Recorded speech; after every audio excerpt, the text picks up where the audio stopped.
Hello, and welcome to Lumberjack Impact. I am your host, Autumn Gray.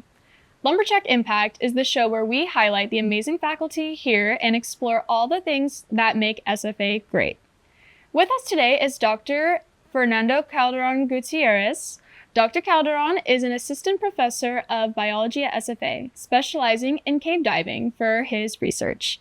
He was also featured in Jonathan Bird's Blue World, a show focused on underwater education, unraveling various research and mysteries. Here to talk about his research and rise to fame, we'd like to welcome Dr. Fernando Gutierrez. How are you doing today? Thank you so much. Thank you so much for the invitation. Absolutely. So let's just start talking about you. So just tell me about yourself. Tell me about what sparked your overall interest in biology and research and just anything like that. Well, I have always been super interested in biology, and especially going to the ocean. It was always what is there? Just looking at the surface of the ocean and we cannot see through. So I was always okay, I want to do biology, most likely aquatic biology. But I was 12, 13, and I was watching this documentary on cave diving. And they were just going through the caves, and it is oh, look at these beautiful formations, all the stalactites, stalagmites. But they were not saying anything about the life. So I was something needs to be living there. There is fauna everywhere. There are living things everywhere in this planet. So from there, I was I want to be a marine biologist and specialize on underwater cave fauna. Okay, so you've always wanted to do cave diving since a young age. It was very young. It was not so much that I wanted to do cave diving itself. It's that I wanted to study living creatures on underwater caves. Okay, so in my case, I went into getting courses on diving and then cave diving, not because I was looking for the diving, but because I was looking to be able to access this ecosystem. Okay, awesome. So tell me about your research just in general. Well, in general, this is something I have been working now for over 15 years. For me, it is everything that is alive in the caves. So that goes from discovering new species and adding them a name for science.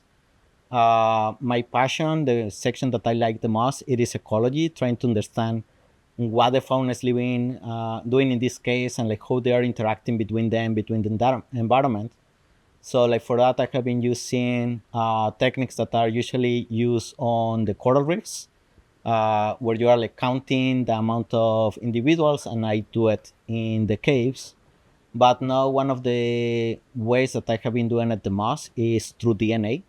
So we collect DNA from the water, from the sediments, and with that, we are able to identify everything that is inside. Okay. This is especially important for us because there is not a lot of cave divers, and there is even less cave divers who are actually biologists. So we have very limited time. So even a long dive, it is going to be 4 hours. That means that you only have 4 hours to arrive to the site where you are interested to work, do the work, and go back. If we are able to get more information just through DNA, we can also be doing some research just through wells or from the surface.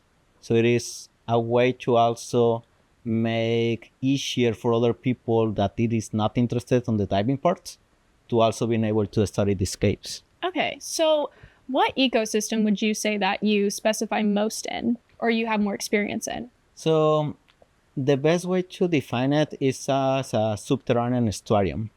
So usually when we are talking about an estuarium, we are looking at a gradient from fresh water into salt water as it is approaching the ocean.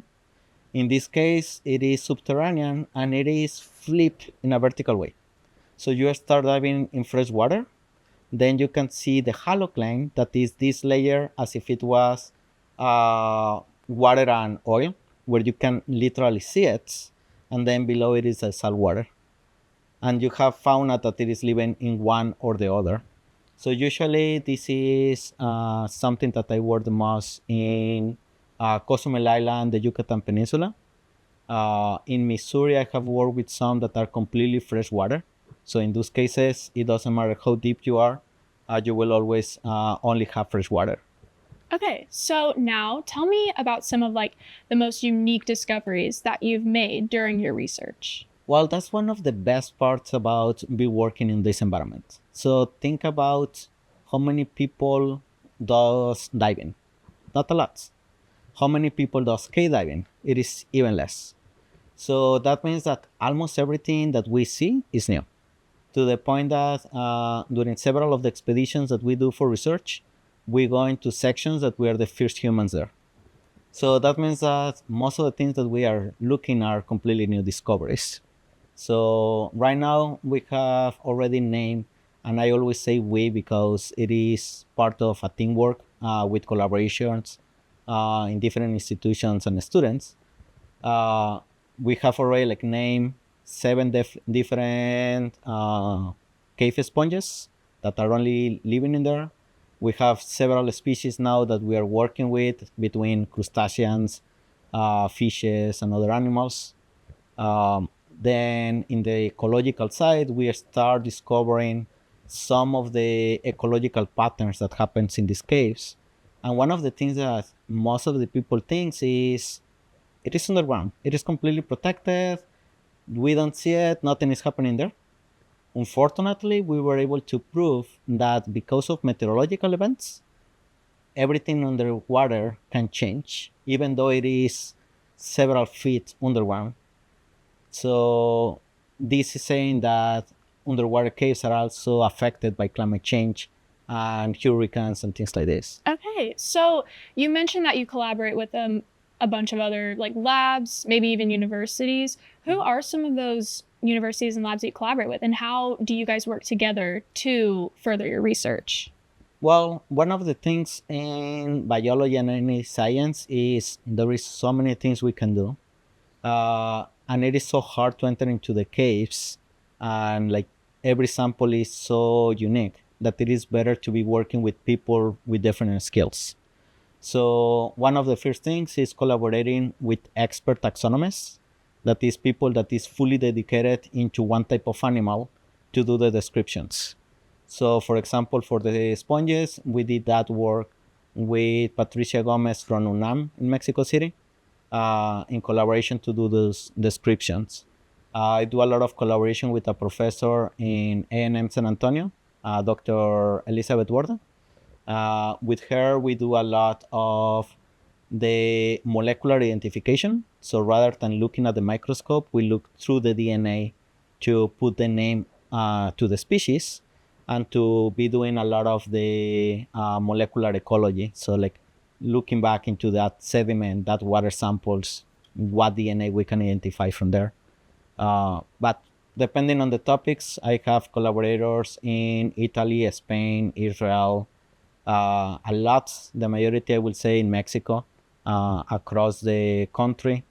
But right now we just have a PhD student that graduated. So now Dr. Sherry, she was in Woods Hole with the MIT. So it's a little bit of like everywhere depending on the specialties. Right now we are actually starting a collaboration with Dr. Carmen here at SFA in biology too. Amazing. I love that you can find collaborators in different countries, not only here. So now let's talk about your TV debut on Jonathan Bird's Blue World. So what was the process of getting onto that show? This was by luck. So Jonathan Bird, amazing guy. He has Emmy Awards, so it is a very big deal in TV shows. Right now, like he has like a couple of movies on IMAX. I was on the field with a team of explorers, and he was in the same area, just like doing some filming for his show. And he knew one of the people in the exploration team. So the exploration team is mainly like looking for the new cave. While they are looking for the new cave, then I am looking for the biological things. So since they knew each other, he invited Jonathan to film how a cave is mapped.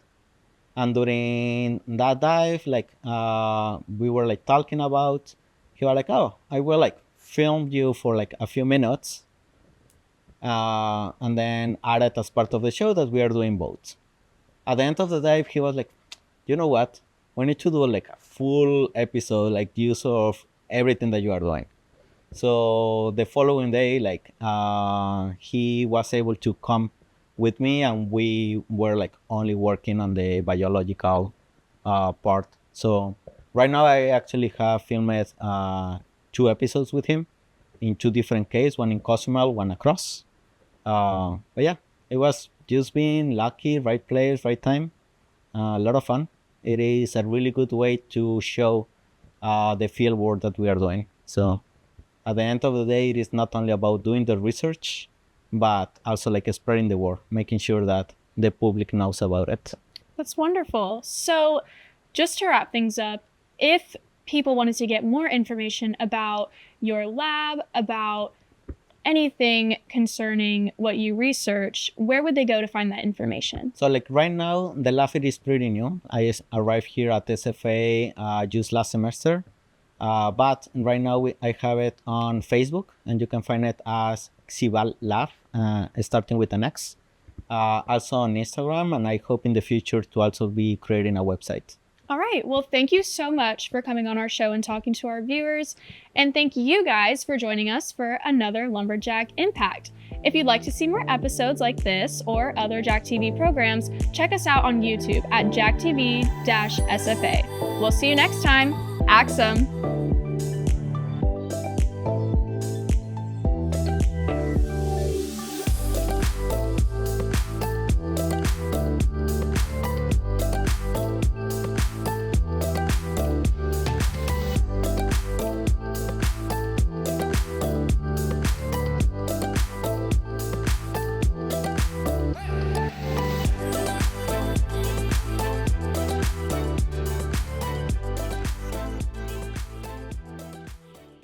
This program is brought to you by the Department of Media and Communication at Stephen F. Austin State University.